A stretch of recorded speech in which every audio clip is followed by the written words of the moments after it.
Hello दोस्तों, मैं हूं दिनेश के वोरा। आप सबका स्वागत है टॉक शोज की इस श्रृंखला पर न्यूज टाइम के ऊपर।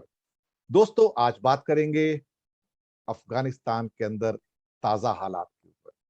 और इसके ऊपर बात करने के लिए हमारे पास आज हैं एक खास विशेषज्ञ, देबोर्शी बाराक। देबोर्शी, नमस्कार, कैसे हैं आप? बहुत अच्छा, थैंक यू वोरा जी। नमस्ते। मैं इनका परिचय दर्शक मित्रों आपको थोड़ा सा दे दूं।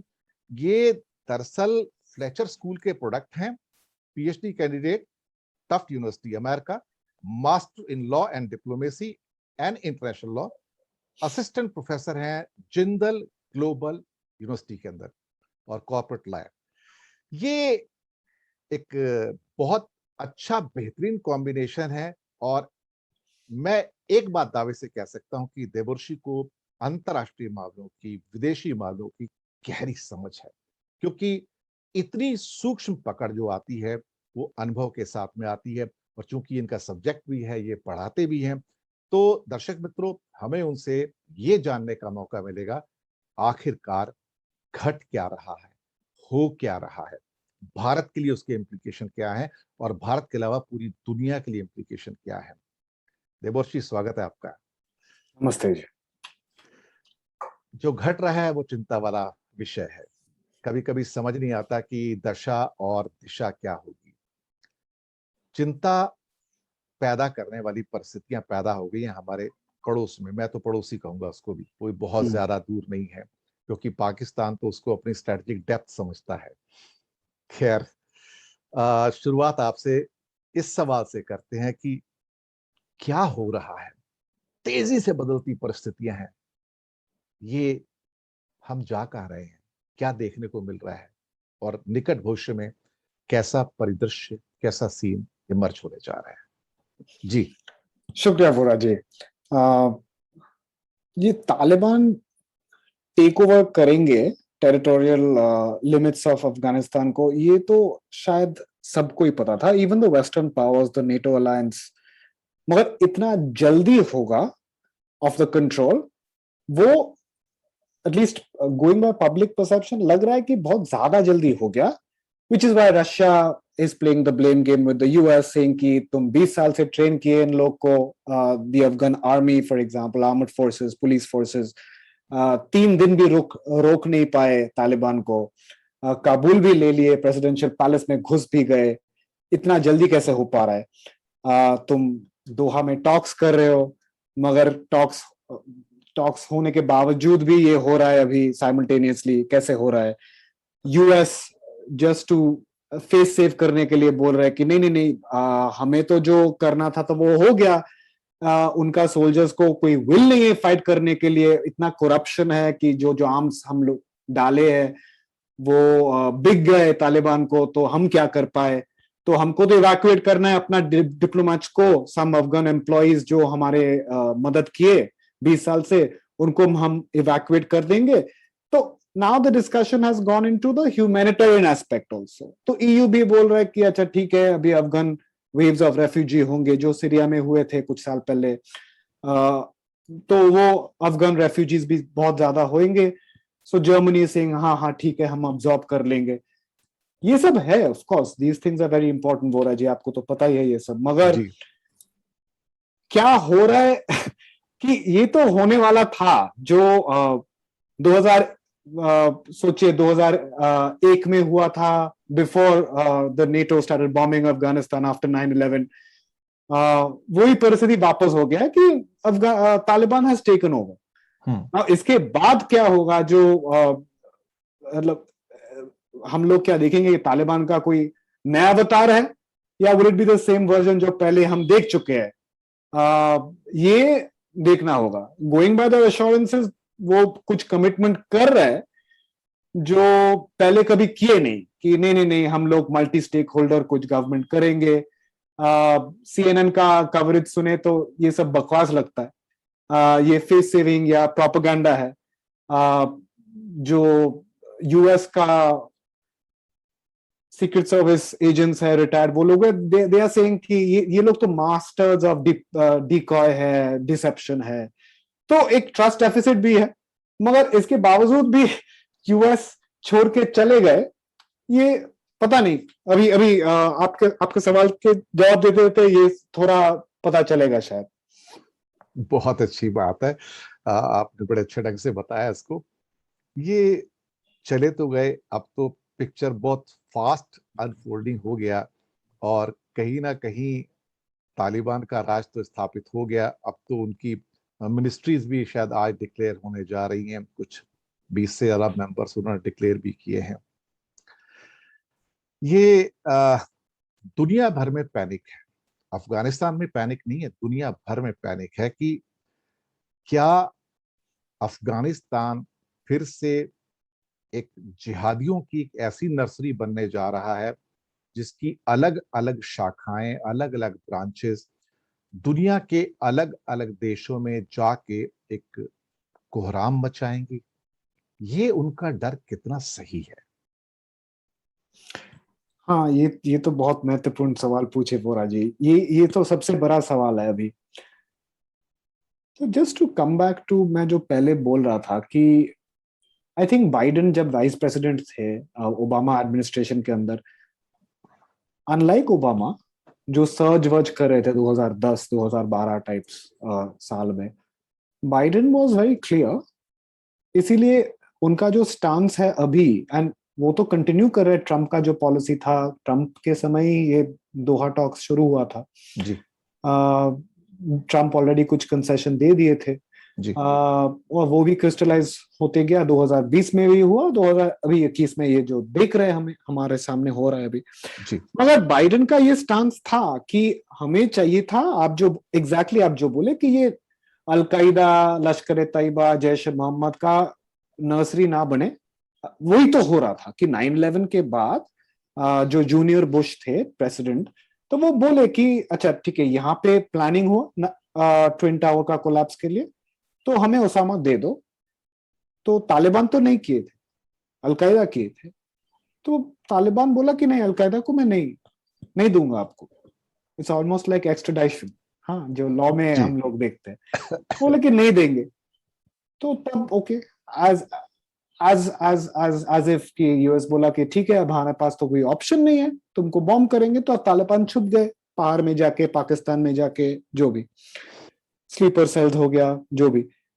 मगर अभी ये मुझे भी पता नहीं with clarity, even as a general person, कि यूएस का इतना अश्योरेंस कहां से आ रहा है कि ये फिर से नर्सरी नहीं बने। तो अभी लग रहा है कि तालिबान कुछ कमिटमेंट किया है प्राइमा फेसी, दुआ में बैठ के टेबल पे यूएस को बोले कि ठीक है, तुम्हारा डिप्लोमैट्स को वापस हटा लो, तुम May 1 तक पूरा ट्रूप्स को हटा लो। अभी थोड़ा 4-5 हजार ट्रूप्स है यूएस का, just to help with evacuation. मगर the US is trying to be कि May 1 तक पूरा हटाना था, तो वो कमिटमेंट हम रखेंगे। And to be fair, Taliban भी अभी यूएस ट्रूप्स के ऊपर बहुत ज्यादा कैजुअलिटी नहीं हुआ, कुछ रिपोर्ट्स में तो नहीं आए। हाँ, अभी सिविलियन डेथ्स भी while the transition is happening नहीं हुआ है। what they have gone on to do is a different strategy कि बहुत टारगेटेड किलिंग्स कर रहे हैं, जर्नलिस्ट का, जजेस का वगैरह, स्पोर्ट्स पीपल एटसेट्रा एटसेट्रा, माने people who are iconically oppose to Taliban. तो वो हो रहा है अभी। For face saving purposes Taliban will, I think, go on to say, आप जो बोल रहे थे कि नहीं, अभी no one is welcome, they will do some auditing अभी। Now there is one wing of ISIS which is also set up in Afghanistan. उनके साथ थोड़ा तालिबान का ऑपोजिशन क्लैश भी है। तो तालिबान जो चेचनिया से आएंगे, सूडान से आएंगे fighters, terrorist organisation, sleeper cells, वो अफगानिस्तान को बेस करके काम करेंगे। तो maybe Taliban will regulate.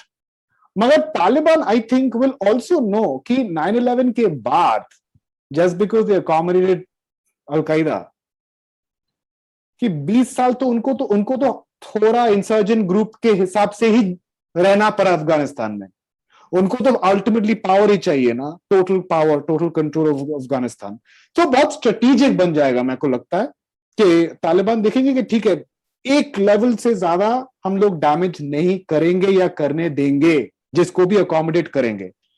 अगर लश्कर तैयबा आके बोलेगा कि ठीक है, हमारा तुम कोलैबोरेट करो, we will train your soldiers and in return you give us the space, कुछ रेफ्यूज चाहिए तो we will take refuge in Afghanistan, तो तालिबान माइट अकोमोडेट। बट एक लेवल से ज्यादा अगर डैमेज हुआ तो फिर से अगर पोस्ट 9/11 जो operation enduring freedom types Bush जो किए थे 2001 में, तो वो ना हो जाए फिर से। मगर this is still bad news for India, because India तो यूएस नहीं है।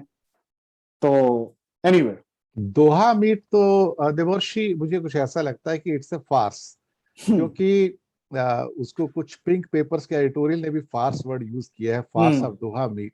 क्योंकि एक तरफ तो होल हार्टेड सपोर्ट चाइना और रशिया से तालिबान को जा रहा था, और पाकिस्तान तो उसका एक इंटीग्रल पार्ट है ही है। क्योंकि मैंने कुछ महीने पहले एक नए शब्द का उपयोग किया था कि अफगानिस्तान में एक नया क्वाड बन रहा है। जब हिंदुस्तान का क्वाड बना था जापान के साथ और अमेरिका और ऑस्ट्रेलिया के साथ, तो मैंने कहा ये क्वाड तो कुछ कर नहीं पाएगा, ऑन द पेपर है, सिवाय कुछ नेवल एक्सरसाइज एयर वर कर देगा, बाकी इनका कोई वजूद नहीं है, इनके ये ऐसे टाइगर है जिनके दांत नहीं है। लेकिन एक नया क्वाड जो बन रहा है, ये क्वाड ईरान, रशिया, चाइना और पाकिस्तान का है, जो अफगानिस्तान में बन रहा है। ये क्वाड खतरनाक है, ये डेडली है। और उसके बाद में इसी क्वाड को कुछ न्यूज़पेपर ने पिकअप किया कि this is a new quad right now. खैर, दोहा मीट तो एक फार्स था, क्योंकि वहां पे पहले तो भारत का स्वागत ही नहीं था वहां पे, फिर भारत में बाद में आया, इंसिस्ट किया, जयशंकर ने काफी दौरे किए, यहाँ वहां जाके चीजों को कुछ थोड़ा संभालने का प्रयास किया। पर कहीं ना कहीं ये दोहा मीट एक किस्म से एक लीपा पोती थी, एक क्या कहते हैं ना कि दुनिया को दिखाने का एक प्रोसेस था और कुछ नहीं था। क्योंकि अंदर से चीजें ऐसा लगता है शायद पहले ही सेटल हो गई थी कि क्या करना है, रोड मैप क्या है, क्या प्लान होगा, कैसे ब्लडलेस कू होगा। ये चीजें मुझे लगता है कि शायद पहले सेटल हो गई हैं। एक एक्सपर्ट होने के नाते आपका क्या कहना है? नहीं, आपका ओपिनियन ऑब्वियसली एकदम like it can be falsified, right? एक हु नोस, एंड आप एकदम सही हो सकते हैं, एंड कुछ चीज हुआ है during the transition which would suggest कि आपका एनालिसिस ही सही है, इन द सेंस बहुत अजीब बात है कि इतना ब्लडलेस coup भी कैसे हो सकता है। मतलब जब तालिबान प्रोग्रेस कर रहे थे काबुल की तरफ, हेरत से लेके जलालाबाद से लेके, तो मतलब जो प्रोविंशियल गवर्नमेंट्स थे एंड जो यूएस बैक्ड जो ऑफिशियल अफगान आर्म्ड फोर्सेस थे, उनका भी न्यूमेरिकल स्ट्रेंथ काफी था, एंड 20 साल से ट्रेनिंग मिला है, यूएस आर्म्स एंड एम्युनिशन मिला है। सो बहुत अजीब बात है कि सब ऑलमोस्ट विदाउट फाइटिंग सरेंडर कर दिए, कि तालिबान को किसी को मारना भी ज्यादा नहीं पड़ा इस बार, while they were going to Taliban. हैरानी सरेंडर करने की नहीं है, मुझे उससे ज्यादा हैरानी यह है कि अमेरिका ने शायद किसी बैकडोर चैनल डील के अंतर्गत अपने सारे हथियार भी वहां छोड़ दिए हैं। They have carried nothing with them, I tell you. चाहे वो टैंक्स हो या आर्मर्ड ब्रिगेड्स हो, चाहे उनकी मशीन गन्स हो, everything they have left behind. क्या सोच के छोड़ के गए? इतने आधुनिक एम्युनिशंस जो अमेरिकन आर्मी के पास है, किसी और के पास नहीं होते, नहीं है। वो कैसे एकदम से तुम किसी को प्लेटर पे देके चले जाते हो? ये क्या है सर? और दूसरी तरफ से वोरा जी, यूएस मगर द पब्लिक पॉलिटिकल रेटरिक जो मेंटेन कर रहे हैं अभी भी, बोल रहे कि अरे उनका विल नहीं है फाइट करने की, तो हम लोग 20 साल से ट्रेन करके भी कुछ नहीं हुआ, उनका कल्चर नहीं है, तालिबान आएगा तो वो छोड़ देंगे, और बहुत करप्शन है। Corruption is a word which is very easy for the West to use for Asian nations. हाँ, कि वहां पे तो जुगाड़ का कल्चर है, वहां पे तो करप्शन है, कुछ कर नहीं पाएंगे, अनसिविलाइज्ड इलिटरेट पॉपुलेशन है। तो यूएस का वर्जन होगा कि इतना करप्शन है, which इन पार्ट सही भी हो सकता है, कुछ तो करप्शन हर जगह पे होता है, यूएस में नहीं होता है क्या? कि हाँ, तो जो अफगान आर्म्ड फोर्स के पास था वो तालिबान के पास चला गया है, ऑलरेडी चला गया है, यूएस भी एडमिट कर रहा है अभी। हाँ, तो ये भी नहीं है कि अच्छा तालिबान को रशिया दिया है सेपरेटली या कहीं और से तालिबान सोच के पाकिस्तान और सेंट्रल एशिया से किसी रूट से आए। तो अभी ऑलरेडी तालिबान के पास आ गया और पूरा ही तो अभी अभी तो कंट्रोल है, पूरा कंप्लीट कंट्रोल। तो मतलब without agreeing with you in total I would say that बहुत मेरिट है आपका एनालिसिस पे। हो ही सकता है, कैसे कैसे कोई बोल सकता है कि आप सही नहीं है, यू नो। एंड ये तो वर्जन कभी पब्लिक डोमेन पे तो कभी आएगा नहीं, और आएगा भी तो it will be hotly contested. US का प्रोपेगेंडा मशीन तो कमजोर नहीं है, तो कभी तो एडमिट नहीं करेंगे यूएस। एक चीज और निकल के आती है जो हाँ जी, कुछ एक्सपर्ट से मेरी बातचीत हुई, हाँ जी, कि अफगानिस्तान के लोग बहुत स्मार्ट हैं। उन्होंने भी, ये चाहे करजाई थे या बाद में अशरफ गनी थे, और बहुत सारे वहां पे कबीलाई गुट हैं, चाहे वो हेरात के साथ लगते हों या ऊपर तुर्क हों, उज़्बेक हों, ताजिक हम्म, हों, इधर से पश्तून आते हैं, बीच में हजारा वाले हैं सारे, हम्म, और साउथ में बलोच हैं सारे के सारे, हम्म, कि जो इनमें से बहुत सारे लोग ऐसे हैं, बहुत सारे कबीले ऐसे हैं जिन्होंने एज पर स्ट्रेटजी, कुछ उनका एक मन जैसे होता है कि उनके घर का एक मेंबर जाता है अफगान आर्मी में और एक मेंबर जाता है तालिबान के अंदर, और वो ये कॉम्बिनेशन जो बन के निकला है कि उन्हें हम्म, पता था कि दोनों जगह बैलेंस करेंगे तो बाद में हम्म, ये भी हमारा होगा और ये भी हमारा होगा। तो हम्म, यानी कि ये एक बहुत बड़ा कारण था, क्योंकि तालिबान के साथ सपोर्ट तो था उनका, ओपनली हम्म, कहते नहीं थे, ओपनली हम्म, वो अफगान आर्मी में चले गए, और स्ट्रॉन्ग अफगान आर्मी थी, बड़ी थी। हम्म, और इस स्ट्रॉन्ग अफगान आर्मी में, जिसको आपने अभी कहा कि सब ट्रेनिंग के बावजूद एक टीम सरेंडर किया हम्म, सफेद झंडा लेके, तो सर ये वही एक फैमिली के दो भाई, एक भाई हम्म, तालिबान में और एक अफगान सेना में, और जब मौका आता है तो वो अफगान सेना सामने सरेंडर कर देती है, हम्म, क्योंकि ये चीजें पहले से पता थी कि ये होने जा रही हैं। हम्म, तो इस मामले में अफगान के जो फैमिली कबीलाएं हैं, जो वो भी काफी स्मार्ट निकले देखा जाए तो। हाँ, और हाँ, अमेरिका को देखा जाए तो अच्छा खासा एक लेसन दे गए, दुनिया को भी लेसन दे गए हैं।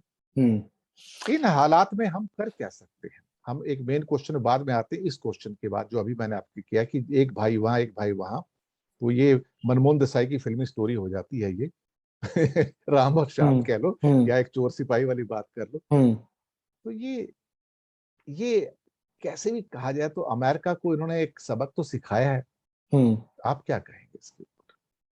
देखिए, एक तरफ तो है आप जो बोले कि एक क्वाड बन रहा है तो उनका स्ट्रेटेजिक इंटरेस्ट बहुत डिफरेंट है।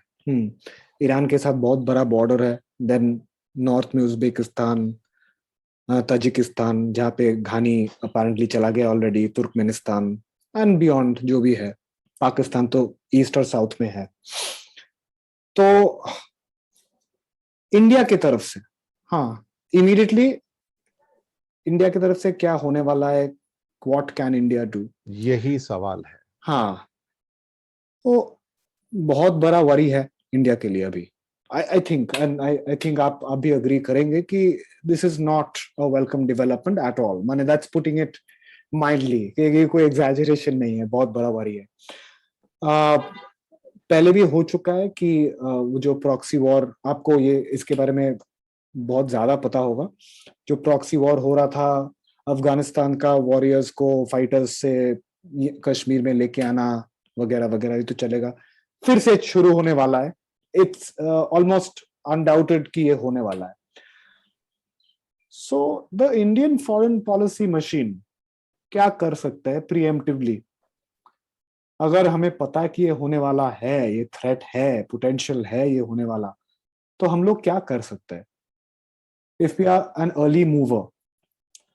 तो ऑलरेडी आई थिंक इंडियन सरकार, भारतीय सरकार ऑलरेडी ऑलमोस्ट ऑफिशियली एडमिट किए हैं, आई थिंक जून जून मई जून में, कि बैकडोर कॉन्वर्सेशंस हो रहा है, बैकडोर कम्युनिकेशंस हो रहा है तालिबान के साथ। हाँ, ऑफिशियल नहीं हो रहा है, हम दोहा के बाद में नहीं बोल रहा हूँ, दोहा तो आप जो बोले फारसी है, ठीक है, वो तो दिखावत के लिए है, मगर अभी ये पाकिस्तान को भी पता है कि इंडिया बातचीत शुरू कर दिया है तालिबान के ऑफिशियल से, जो जो इम्पोर्टेंट है, जो भी। आई थिंक इंडिया जो बोलेंगे कि ठीक है, देखिए चाइना आपका इंफ्रास्ट्रक्चर सपोर्ट देंगे, उनके पास बहुत पैसा है, हम भी सपोर्ट करेंगे, आप सरकार बना रहे हैं, ठीक है, आगे आगे आगे जाते जाते हम भी आपको ज्यादा छुएंगे नहीं, ज्यादा इंटरफियर नहीं करेंगे, इंडिया वैसे भी नहीं ज्यादा करते नहीं है, ब्ला ब्ला। मगर आप बियॉन्ड द पॉइंट हमारा स्ट्रेटेजिक इंटरेस्ट हर्ट नहीं करेंगे। इंडियन इन्वेस्टमेंट्स भी है अफगानिस्तान में काफी, तो वो भी प्रोटेक्ट करना है इंडिया का। हाँ, तो अभी तालिबान हैज अ हिस्ट्री की सब अप्रोप्रिएट करने के लिए। हाँ, तो वो तालिबान का अपना टैक्सेशन रेजिम में गिर गए तो इंडियन इन्वेस्टर्स जो भी है अफगानिस्तान में फिलहाल, तो वो तो अफेक्टेड होंगे ही। तो India will try to protect these interest and try to कुछ खरीदना अश्योरेंस फ्रॉम तालिबान। तो तालिबान भी क्यों देंगे? एंड स्पेशली बहुत महत्वपूर्ण फैक्टर जो तालिबान के लिए होगा कि कितना देना चाहिए ताकि पाकिस्तान नाराज ना हो, because Pakistan will always be my best friend. they have a mixed relationship now, but still obviously Pakistan के बिना तो ये तालिबान आ नहीं पाता या सस्टेन नहीं कर पाएंगे। If Pakistan had political will, the Taliban could have been more easily destroyed, right? तो वो तो सबको पता है। मगर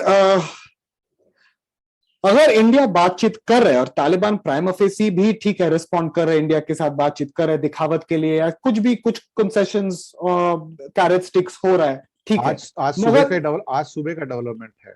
हाँ बोलिए। हाँ, इंडिया का C-17 ग्लोब मास्टर काबुल उतरा है, वहां से 150 लोगों को लेके जामनगर आया है, और आज की तारीख में काबुल एयरपोर्ट पे उतरना, इंडियंस को रेस्क्यू करना, टेक ऑफ करना बिना तालिबान की परमिशन के नहीं हो सकता है। तो कहीं ना कहीं वो एक बैकडोर जो चैनल जिनकी मैं बात कर रहा हूँ, एग्जैक्टली वो ऑन अभी एक्टिवली हुए हैं। अदरवाइज आपका प्लेन, वो भी मिलिट्री प्लेन लैंड कर रहा है और वहां पे आपके खास तौर से लोगों को लेकर आ रहा है, तो सोचने वाली बात है कि कहीं ना कहीं कुछ चैनल्स तो ओपन है ना। एब्सोल्युटली, एकदम एकदम एकदम। तो ये आगे जाके क्या होगा बोरा जी, ये बहुत बड़ा सवाल है। हाँ, आगे जाके मेरा क्या सवाल होगा? आके कश्मीर पे अटकता है आकर, क्योंकि मैंने कश्मीर के बहुत एक्सपर्ट से बात की है, टॉक शोज किए हैं, कि अल्टीमेटली कश्मीर एक कुशन है बीच में। कश्मीर ही वो एक जगह है, वैली है, जिसके ऊपर हमेशा पाकिस्तान ने अटैक किया है। कश्मीर ही वो जगह है जहां से इंडिया के अंदर उन्होंने अनरेस्ट फैलाने की कोशिश की है। कश्मीर ही मुस्लिम बहुल एक एरिया है जहां पर इस किस्म की संभावनाएं हो सकती है, और वो एरिया वैसे भी डिस्टर्ब रहा है। इसके पीछे जो प्रधानमंत्री ने चाय पार्टी बुलाई थी, वे सो कॉल्ड गुपकार गैंग को भी आमंत्रित किया था कि आप आ जाइए, 2 साल जेल में बंद करने के बाद, तो वो उसी प्रयास का एक हिस्सा है जिसकी बात आप कर रहे हैं कि अफगानिस्तान से जो हीट आएगी अल्टीमेटली कश्मीर में ही पहले आएगी। वही पाकिस्तान भी चाहता है। भारत के लिए रेपरकशंस क्या होंगे देवर्षि? भारत के लिए रेपरकशन से पहले मैं बोलूंगा कि अच्छा ठीक है, पाकिस्तान और अफगानिस्तान का relationship, alliance, partnership Kashmir issue के ऊपर कितना ज्यादा होगा और कितना रेगुलेट कर पाएगा थ्रू ट्रैक टू डिप्लोमेसी या backdoor communication with Taliban India, ये देखना होगा। इंडिया अभी बात कर रहा है इवैक्यूएशन के लिए, ठीक है, तो Taliban is on the same page. Taliban का ठीक है, मैं परमिशन दे रहा हूं, आप लेके जाओ, अभी मुझे हमें पब्लिक स्पेक्टिकल नहीं चाहिए, we want the world to believe कि हम लोग सरकार बना पाएंगे, ठीक है, आप लेके जाइए। अभी आगे जाके जब इंडिया कुछ और डायलॉग में एंगेज होंगे तालिबान के साथ, तब Pakistan will also try to influence. इस एकदम चेस गेम है कि इंडिया फर्स्ट मूव ये किए तो फिर पाकिस्तान रिस्पॉन्ड करेंगे। पाकिस्तान अगर बोलेंगे तालिबान को नहीं नहीं नहीं, जो आपका ऑफिशियल्स इंडिया के साथ बात कर रहे हैं उनको साइडलाइन कर दीजिए, उनको नहीं चाहिए, आप रिस्ट्रक्चर कीजिए ऑर्गेनाइजेशन को। जो इंडिया के साथ बात कर रहे हैं, they are not to be trusted and we don't want them to be in the mainstream organisation. ये हो ही सकता है। तब तालिबान कितना लेवरेज एक्सरसाइज करेंगे? तालिबान क्या चाहेंगे कि ठीक है, पाकिस्तान का जो इन्फ्लुएंस है, उनका इन्फ्लुएंस थोड़ा बाहर आने के लिए मुझे अफगानिस्तान चाहिए, या उनका दम होगा कि पाकिस्तान को अपोज करने के लिए, या उन स्ट्रेटेजिकली वो रिस्पॉन्ड करेगी नहीं नहीं पाकिस्तान ये चाहते हैं, तो आपका जो एग्जैक्टली फियर था कि ठीक है तो फिर हम लोग सप्लाई करते जाएंगे, कश्मीर का प्रॉक्सी वॉर भी हम भी सपोर्ट करेंगे, तो ये तो विल गो बैक टू जो पहले था। तो ये अगर रेपोकशन हुआ तो मुझे पता नहीं, India will probably have to take a more active engagement in Afghanistan territorially. तो मैं ये नहीं बोला कि ऑल आउट वॉर होगा नेसेसरली, वो तो without knowing developments on the ground आगे जाके कैसे डायनामिक्स चेंज करता है। मगर इंडिया का एंगेजमेंट अफगानिस्तान के साथ बहुत ज्यादा लेना पड़ेगा अभी। इसके पहले ऑब्वियसली था ऑलरेडी, इसके पहले भी, मगर not necessarily with the Taliban, and वो भी ऑफिशियली तो नहीं हो रहा था। मे बी अगर अभी आगे देखते देखते अभी इंडिया को बहुत क्रिएटिव स्ट्रैटेजीज फॉर्मुलेट करना होगा, कि पेनिट्रेट करना होगा तालिबान ऑर्गेनाइजेशन में, कि डिफरेंट लेवल्स पे कम्युनिकेशन करना होगा टू गेट कंसेशंस। तो आपका कहने का मतलब है कि भारत को तालिबान से बातचीत करनी चाहिए, क्योंकि रास्ता तो कोई और है ही नहीं। है ही नहीं, है ही नहीं। कोई बस अगर दूसरी ऑप्शन हो तो आप सोच सकते हो, तो ऑप्शन तो है ही नहीं। आपको एक सरकार है तो सरकार से बात तो करनी पड़ेगी। एकदम। हालांकि बहुत सारे चैनल इस पे बड़े विरोध कर रहे हैं कि हम उससे बात कैसे कर सकते हैं, और अगर बात नहीं करेंगे तो लोगों को रेस्क्यू कैसे करेंगे, वही तो, बात नहीं वही तो। करेंगे तो उनकी जानें कैसे बचाएंगे, बात नहीं करेंगे तो फिर बात बढ़ेगी कैसे आगे थोड़ी सी। एकदम। कोई आखिरी टिप्पणी आप करना चाहें इससे पहले कि मैं प्रोग्राम को वाइंड अप करूं? आखिरी कमेंट आप करना चाहें? मेरा एक दोस्त था फ्लेचर में, जो जी अफगानिस्तान में था, अफगानिस्तान से है, वो हजारा था। आप जो बोल रहे थे ना बहुत ट्राइब्स है, जी जी जी। तो ऑब्वियसली एक minority in the majority Pashto community in Afghanistan. तो minorities don't have it easy in Afghanistan. तो उनका फैमिली में बहुत बहुत बहुत बड़ा एक कैजुअलिटी हुआ जब वो यूएस में पढ़ रहा था। तो वो मेरा रूममेट था, तो ऑब्वियसली उनके साथ बहुत बातचीत किया, तो वो मुझे बहुत on the ground real picture देता था अफगानिस्तान के बारे में।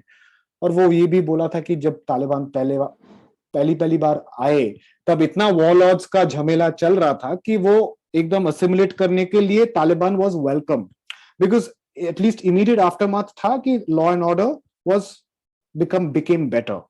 पर ऑब्वियसली उसके बाद जब शरिया लॉ का बहुत स्ट्रिक्ट इंटरप्रिटेशन होने लगा, तो things went as we know they went. तो मैं यही बोलूंगा कि जो तालिबान अभी जो अपीयर करेंगे as a rational actor, someone that is aware of a public image, हमें विश्वास नहीं करना चाहिए। हमें अपना एक्सपीरियंस से और नेशनल सिक्योरिटी इंटरेस्ट से हमें मेजर करना चाहिए। तालिबान जो ऑफिशियल स्टेटमेंट्स देंगे, जो पोस्चरिंग करेंगे, जो पोजीशंस और इंटरेस्ट्स कम्युनिकेट करेंगे आउटसाइड वर्ल्ड को, उस पे नहीं जाना चाहिए किसी को, इंडिया को इन पर्टिकुलर। और हमें जो पता है through years of intelligence, through years of engagement, उसके निर्भर पे ही हमें स्मार्ट क्रिएटिव स्ट्रेटजीज फॉर्मुलेट करना होगा टू एंगेज। बिल्कुल सही कहा आपने, बिल्कुल सही कहा आपने। और मुझे लगता है कि आने वाले दिनों में भारत सरकार को भी अपना रुख स्पष्ट करना होगा, क्योंकि अभी तो सिचुएशन फ्लूइड है। तो भारत सरकार की ओर से कोई स्टेटमेंट नहीं आ रहा है कि ultimately future course of action क्या होगा। हाँ जी। लेकिन जैसे जैसे दूसरे देश एक अपना फर्म स्टैंड देते चले जाएंगे, तो भारत के लिए भी इम्पेरेटिव होगा कि वो भी अपना स्टैंड बताए कि अल्टीमेटली करना क्या है। क्योंकि आप हमेशा वेट एंड वॉच की सिचुएशन में नहीं रह सकते, आप हमेशा एक इनडिसाइसिव मोड में नहीं रह सकते। कहीं ना कहीं आपको एक ना एक डिसीजन लेना पड़ेगा। वो दशा क्या होगी, दिशा क्या होगी, भविष्य बताएगा। लेकिन भारत सरकार के लिए कहा जाए तो एक काटो तो खून नहीं, यानी कि सिचुएशन जो है बहुत अजीबोगरीब है। और वो सोच रहे हैं कि जितना टल सकता है इसको टाल लो, कारपेट के नीचे डाल लो। लेकिन एक दिन तो उनको सामने आके बताना पड़ेगा कि आप कर क्या रहे हैं, आप बात करेंगे या नहीं करेंगे, क्योंकि सवाल भारत के भी भविष्य का है। तो एकदम। दोस्तों, इन्हीं शब्दों के साथ हम लेंगे आपसे विदा। और हम शुक्रिया अदा करेंगे देवर्षि भरत का कि बहुत बहुत उन्होंने शुक्रिया अपना भरत जी। कीमती समय निकाला। और मुझे उम्मीद है कि आगे भी हम इनसे अलग अलग ज्वलंत विषयों के ऊपर बात करते रहेंगे और उनके एकदम बेबाक जो विचार हैं उनसे हम अवगत भी होते रहेंगे और लाभान्वित भी होते रहेंगे। तो देवर्षि बहुत बहुत धन्यवाद। तो दर्शक मित्रों, जल्दी मुलाकात होगी नए मुद्दे के साथ, नए मेहमान के साथ, इसी टॉक शो में न्यूज टाइम पर। हमें दीजिए आज्ञा। धन्यवाद आप सबका।